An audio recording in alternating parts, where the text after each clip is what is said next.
কিসের জন্য পড়া হয়? নামাজ কিসের জন্য পড়া হয়? নামাজ কিসের জন্য পড়া হয়?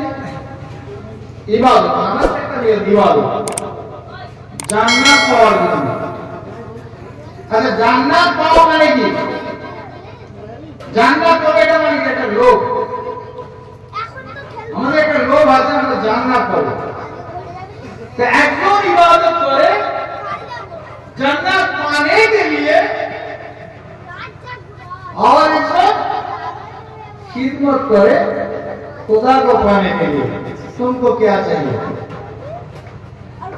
আপনাদের কি চাই? खुदा চাই না জান্নাত চাই? কোনটা? কথা বলতে পারছেন না? खुदा চাই না জান্নাত চাই? खिदमत में खुदा मिलती है तो इबादत में जन्नत। तुमको क्या चाहिए? तुमको जन्नत चाहिए, खुदा चाहिए? बोलिए। राज इस्लाम हमारे জান্নাতের দরকার নেই, আমাদের জান্নাত ওয়ালার দরকার। যার জান্নাত তাকে দরকার। আর তাকে বলতে গেলে কি করতে হবে? खिदमते खुदा मिलके खिदमत करते হবে, তাবেদারি করতে হবে, তাদের আরাধনা করতে হবে, উপাসনা করতে হবে, তাদেরকে স্মরণ করতে হবে। अल्लाह को चाहने वाले पहले अहले बयात को मानो।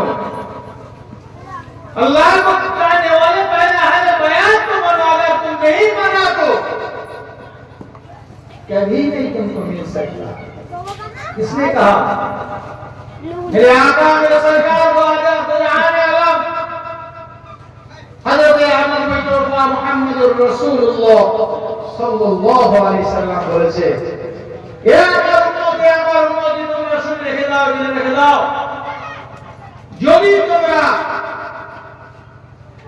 আমার আল্লাহকে পেতে চাও, তোমার আল্লাহকে পেতে চাও, তাহলে আমার আহলে বায়াতকে স্মরণ করো। যদি তুমি আহলে বায়াতকে স্মরণ করে নিতে পারো, মেনে নিতে পারো, দিলে গেঁথে নিতে পারো, তাহলে জেনে রেখে দিও তুমি খোদাকে পেয়ে যাবে। আর তুমি যদি খোদাকে পেয়ে যাও, তার জন্য জান্নাত পাওয়া দুষ্কর ব্যাপার। হ্যাঁ, কোনো কষ্টকর ব্যাপার? কোনো কষ্টকর ব্যাপার নয়। আহলে বায়াতকে পেতে গেলে বলে আমার আগে নাম দিয়ে মদিনা হামলা বিন তৌফা মুহাম্মদুর রাসূলুল্লাহ সাল্লাল্লাহু আলাইহি ওয়াসাল্লামকে পেতে হবে। আর রাসূল করিম সাল্লাল্লাহু আলাইহি ওয়াসাল্লামকে যদি কেউ পেতে চায়, তাহলে আহলে বায়াতকে মানতে হবে। শুধু রাসূলকে পাওয়া নয়, তুমি নামাজ যদি আদা করতে চাও, তোমাকে আহলে বায়াত মানতে হবে, নইলে তোমার নামাজ হবে না। যদি তুমি রোজা আদা করতে চাও, তোমাকে আহলে বায়াত মানতে হবে, নইলে তোমার রোজা হবে না। তুমি যদি হজ করতে চাও, তোমাকে আহলে বায়াত মানতে হবে, নইলে তোমার হজ হবে না। যদি তুমি যাকাত দিতে চাও, তোমাকে আহলে বায়াত মানতে হবে, স্মরণ করতে হবে, নইলে তোমার যাকাত হবে না। তুমি যদি দান করতে চাও, তোমাকে আহলে বায়াত মানতে হবে, স্মরণ করতে হবে, নইলে হবে না। তুমি যদি খিদমত করতে চাও, আহলে বায়াতকে মানতে হবে, নইলে তোমার খিদমত করা হবে না। তুমি যদি জীবনটা তোমার সুন্দর করে পরিচালনা করতে চাও, তোমাকে আহলে বায়াতকে স্মরণ করতে হবে, নইলে তোমার জীবন সঠিক চলতে পারে না। এটাই সত্য।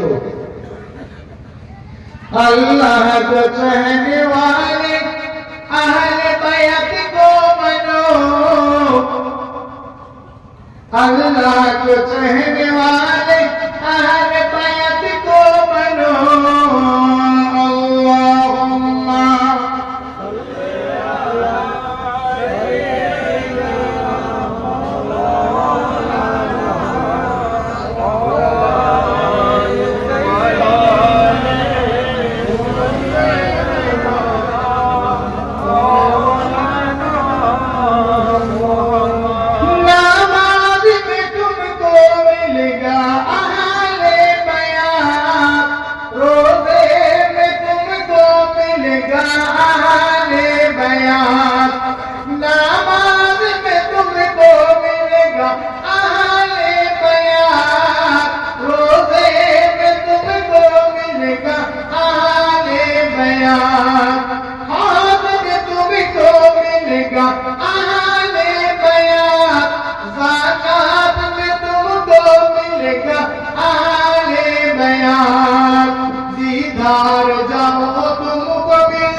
রাসূল করিম সাল্লাল্লাহু আলাইহি ওয়াসাল্লাম।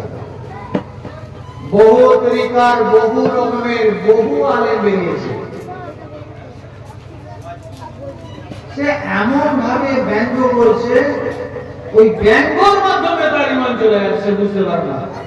কিতাবে আছে, আমার নবী আপনার নবী সাল্লাল্লাহু আলাইহি ওয়াসাল্লাম বলেছে, হাসতে হাসতে ঈমান চলে যায়, বুঝতে পারে না। মহাসাহেবরা এরকম, মহাসাহেবরা সেরকম, মহাসাহেব না, মৌলানা সাহেবরা নয়। খেয়াল রাখতে হবে, ধান যখন আছে তার চিকে আছে, দেখতে দেখতে বরাবর, মगर পানিতে ফেললেই বোঝা যাবে, পানিতে ফেললে বোঝা যাবে। চাল আছে তো কাঁকড় আছে, গালে ফেললেই বোঝা যাবে। ইসলাম কত ইমামকে দেখলাম, তারপর বদনাম করছি না, বাস্তব বলছি, আপনারা হয়তো দেখেছেন, কত ইমামকে দেখলাম। আপনারা এখানে কম বেশি 14-15 বছর হলো, দেখেনি? 14-15 বছর হয়ে গেল। হ্যাঁ, আমার বাপের লোক এটা, এই যে লোকটা বসে আছে, আমার বাপের লোক, আমার লোক নয়।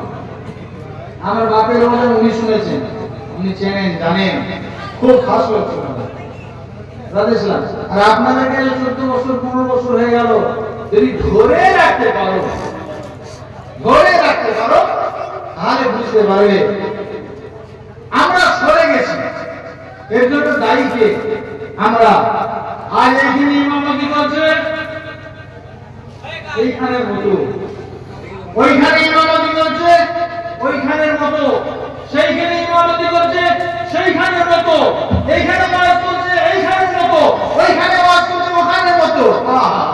ইসলাম का यह मन है जिंदगी জিনা। কত জায়গায় তাকে রাসূলের বলা তো হবে, যাকে না সৃষ্টি করতে কায়নাত সৃষ্টি করতে, সেটাই তো তোমরা মানতে পারছো না।